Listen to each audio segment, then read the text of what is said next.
Hey guys, what's up? Welcome back to another episode of Quarter Life Confessions. If you're new, my name is Rita, and I'm really excited for this episode because I feel like it is super relevant to pretty much everybody on this planet. And this episode is going to be about relationships in 2019. So what I mean by that is I feel like nowadays it is super complicated to be in a relationship in general with somebody because back in the day, you didn't have all of this social media and online dating and all of this stuff. And while online dating can be very beneficial for people that are having a hard time meeting somebody or something like that, I also think that social media and the internet makes it extremely difficult to have a solid relationship. And I'm going to get into why I feel like that throughout this podcast. So let me start off by saying I've been in a relationship for almost 7 years, which is absolutely crazy to me because I feel like that's so rare nowadays. But I'm basically going off of what I witness from my friends and just people in general. So while social media can be very helpful for people that are having a hard time meeting someone or just want someone to talk to, it can also be super hurtful to people that are trying to get in a relationship or are already in a relationship.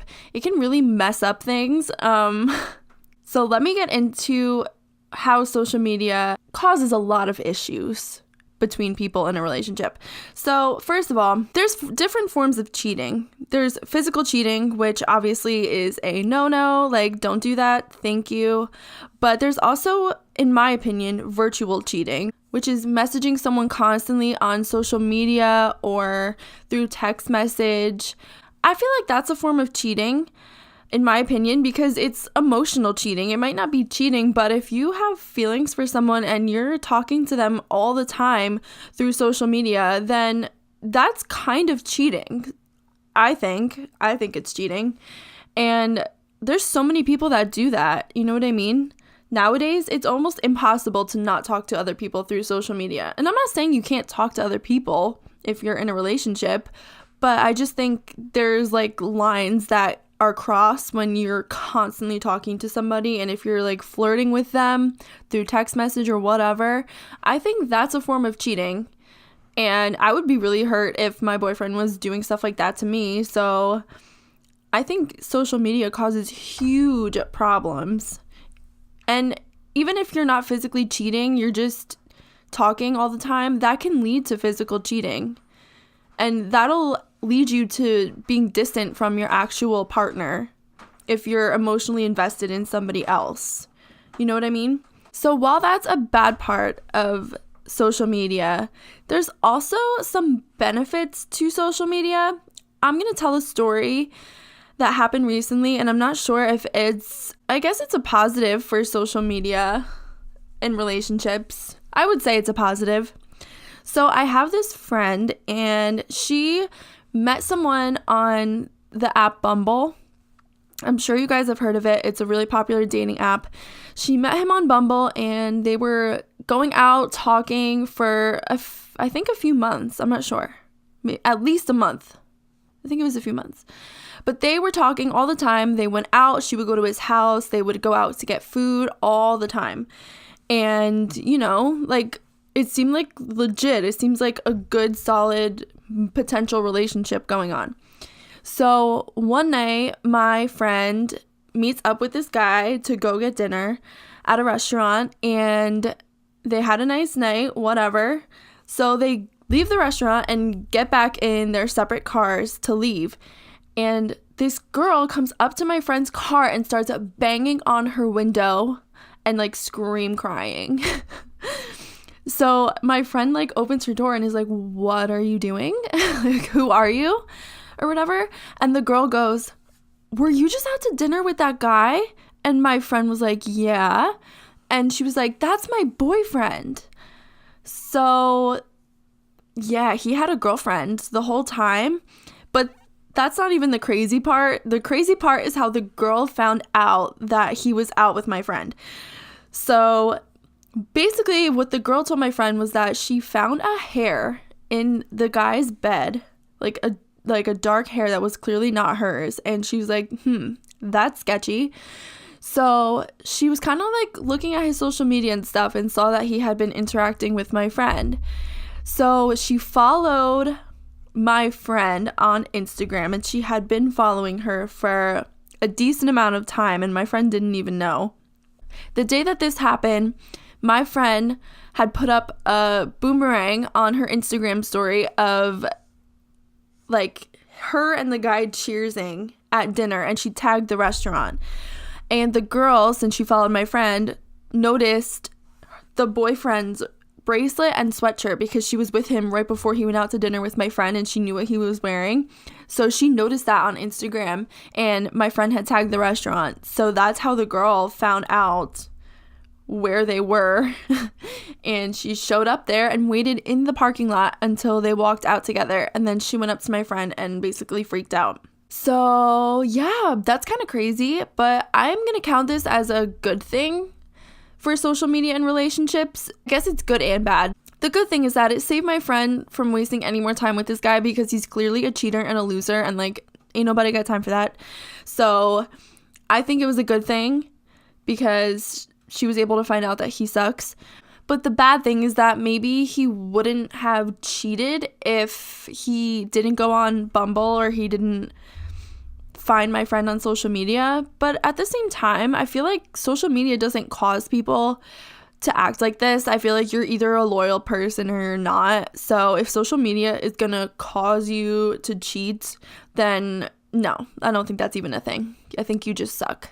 I don't know about you guys, but I think it's highly impressive that this girl went through so much detective work in order to find out what was going on with the guy and like the hair in the bed. Like, I cannot wrap my head around that. Like, super stalker. Like, you go, girl. Honestly, I was like, that's impressive. And she ended up being super nice and like was crying to my friend, and you know, it wasn't my friend's fault. She had no idea. She had no idea that this guy had a girlfriend, and she cut him off immediately. I think the other girl cut him off immediately. So like, screw him. He peeled out of the parking lot the second that the girlfriend showed up there. So, but anyway, I think that this would not have happened if social media was not a thing. But I also think that social media saved both of these girls from wasting any more time on this loser, if that makes sense. Do you guys remember when they had Snapchat best friends?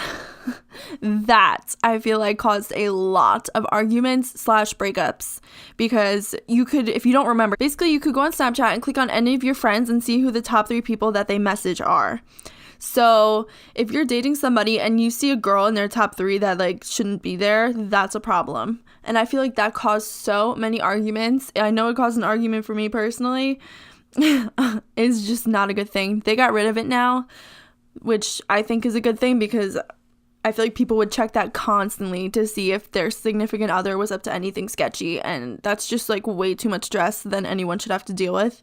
But now people can just Snapchat whoever they want, and no one will ever catch them if they are Snapchatting somebody sketchy. So, I don't know. It can go both ways, but I think it's good that they got rid of it, because that's just paranoia. I think it's kind of toxic that you can go on Snapchat or Instagram or Facebook and like literally stalk people and see what they're doing. Like Snap Map, I'm like, oh, why isn't this person here? You literally just go on the map and see where they are if they have it available. But I mean, you can literally like track people. And that's kind of, I don't think that's a good thing. I think it makes people go crazy. Like, I mean, I've been in situations where I go on Snapchat and I'm like, oh, who's that person? Like, ooh, whose arm is that? You know what I mean? Like, you're overanalyzing every post and everything. And if someone likes an Instagram post that you don't like, it's like a whole big thing. And I think it can make people literally go mental. Like, I think it's not healthy. I think everybody is paranoid because it's so easy to cheat on each other. And I think there's a huge trust problem that social media has caused. Or maybe people were always cheaters throughout the years and people just couldn't catch it as much because they didn't have the technology and tools to find out that their boyfriend or girlfriend was cheating on them. So maybe it's saving people from wasting time with a bad person, but it can also make people super paranoid and like constantly checking their phone to see what their significant other is up to make sure that they're not doing something sketchy or God knows what. So now I'm going to get into specifically dating apps. I think dating apps are great for people that are shy in person or are having a hard time finding somebody in person. Having a dating app can help you, sort through the people you think you might be interested in, and it's just easier to narrow down your choices and search to find people that you might not find when you're out at a bar or something. So I think dating apps can be good when people are on there for the right reasons, but I think there's a lot of people that are on dating apps just to meet up and hook up, and they don't really want a serious relationship. But I mean, the good people in this world will put in their bio like I want a serious relationship, or I just want to hook up. If they're like a nice human being, they'll be straight up with you right away. But I don't think a lot of people are like that, so it might take some time to sort through everybody. Like, for example, Tinder, I feel like it's kind of just for hooking up. But there are rare cases where you can find relationships on Tinder and on these other dating apps, because I've witnessed it a few times. I know a few different people that are couples now who met on these dating apps, and they're like rock solid. So don't shoot it down there. I don't know. I feel like Tinder has a bad rep, but you just never know. I know there's like plenty of fish. Bumble is good because the girl has to message the guy first. So I know that's one of the biggest turnoffs for dating apps, is that guys will send these like stupid messages and be creepy and all that, and girls don't want to deal with that. So Bumble, you don't have to deal with that. The girl can just message the guy and then they can answer you, and that's it. So I think dating apps can be great. It's kind of better than going to a bar and not knowing what this person is like at all and having to go up and talk to them. Like, that's a lot of pressure. If you're on a dating app, you can kind of just talk to them and get a feel for what you think they're like. And if they're a creep right off the bat, or if they're a loser right off the bat, you can just be like, bye, you never need to see them ever again.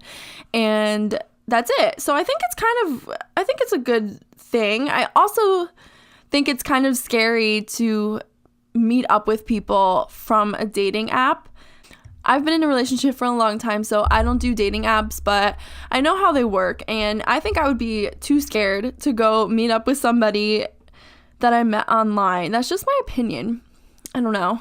Maybe if it was in a public place, it wouldn't be so bad. I know people that do it all the time, but you just never know. It's kind of scary. I feel like that's a lot of anxiety to be talking to somebody, through a phone screen, and then bam, oh hi, this is me.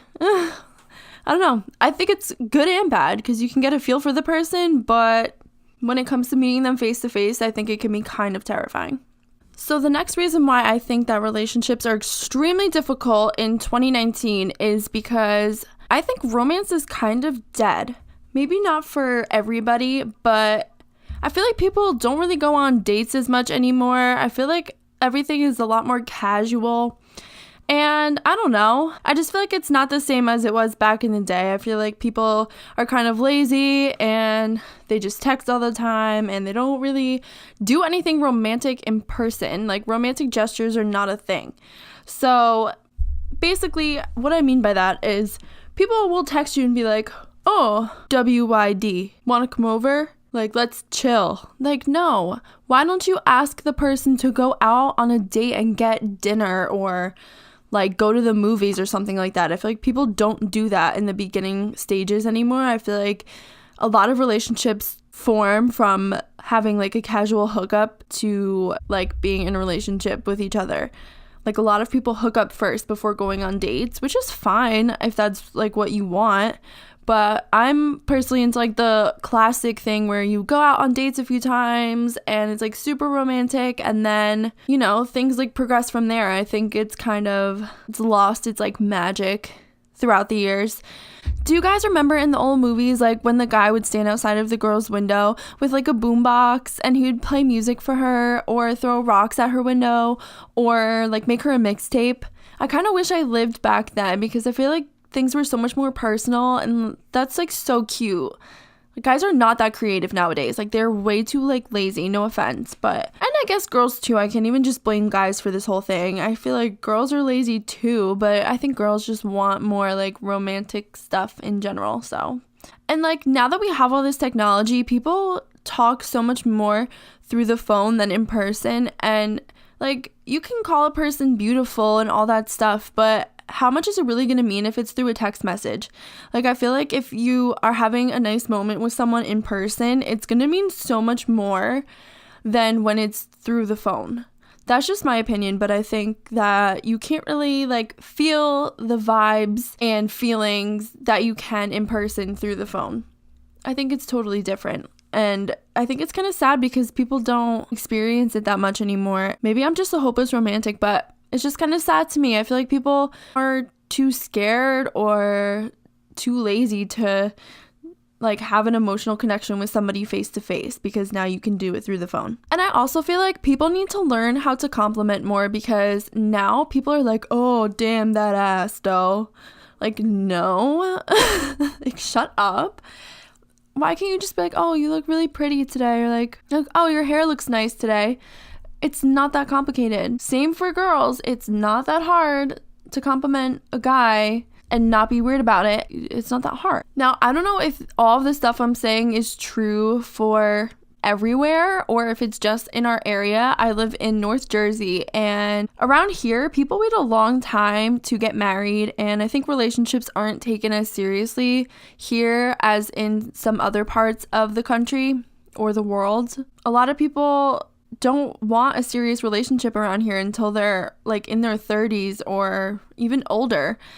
And I don't know if that has something to do with the fact that there's so much to do around here. Like, we have a lot of bars and we have a lot of clubs. We're right by the city. There's a lot of people around here. So I think people don't want to be quick to settle down in this area.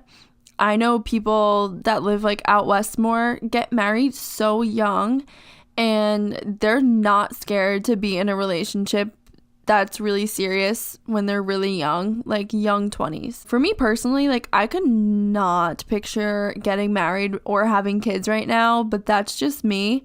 And I'm 24, so I'm not that young, but I just could not picture doing that. It might also be because our area is very expensive to live in, and I would not want to get married until I was, like, super financially stable. So maybe that has something to do with it.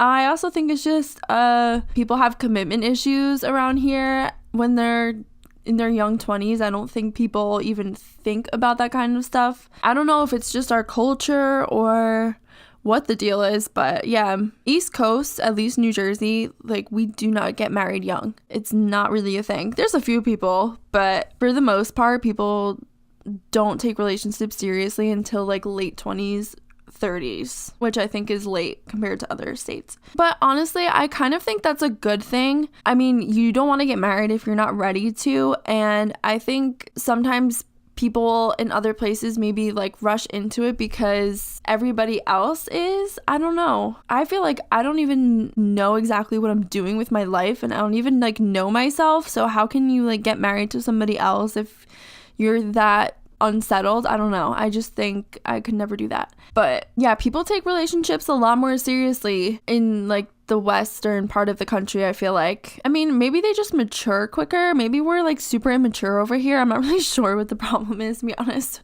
But I think it can be kind of frustrating for people that want a serious relationship and can't find one because there's nobody that takes relationships seriously until they're, like, way older. And that can be kind of frustrating, especially for girls, because we feel like we're on a time limit. Guys can get married whenever the heck they want, but girls, like, need to have kids when they still can and stuff like that. So I think there's a lot of pressure to, like, find someone while you still have time left. But guys don't think like that, so that's the problem. And I know, like, way back in the day, it was super frowned upon to, like, have kids before marriage. But nowadays, I know so many people that have had kids before being married, and it's perfectly acceptable. Like, they are thriving, and honestly, like, good for you. I mean, like, do what you want. Having a kid is a gift. So while it might be difficult if you're super young and don't have the finances for it, you know, if you're, like, a little bit older and you can pay for it, I mean, who cares if it's out of order? things aren't so to the book as they were, and there's a lot of people that make it work and they just end up getting married afterwards, and that's it. It was just a little out of order, and there's nothing wrong with that. So I think that's pretty good that society has like adapted to accepting things being out of the norm like that. Like I said, I've been in a relationship for almost 7 years, which is so crazy to me, but he's gonna be so mad that I'm talking about him, but whatever. He's honestly my best friend, and like I don't see the point in... People probably think that's crazy that we've been together for that long, like since high school, but if I'm happy and he's happy, I don't see the point in like ending it. I can understand where people are like, oh, how do you not explore other options and stuff like that, but I don't see the point. If we're both happy, like why would you end it? I don't know. I mean, that's a whole nother episode in itself. I'm not really going to get into that totally right now, but I think it's kind of interesting to look at how that's like weird to people to be in a relationship with the same person for so long. Because nowadays people just bounce around like it's nothing, and like good for you. Do you. It's so easy to do that now. You can meet people at bars, everywhere. Social media, like I said, it's very easy to meet people and meet up with people. And I think that's great, but I think it can be hard for people to find someone who is willing to be in a serious long-term relationship. So yeah, that's pretty much all of my points and why I think social media is kind of ruining relationships in 2019. It's making it more complicated, I'll put it that way. So that's it for this episode. Let me know in comments if you guys can relate to any of the things that I said or if I missed anything. I'd be really interested to see what you guys think about this episode.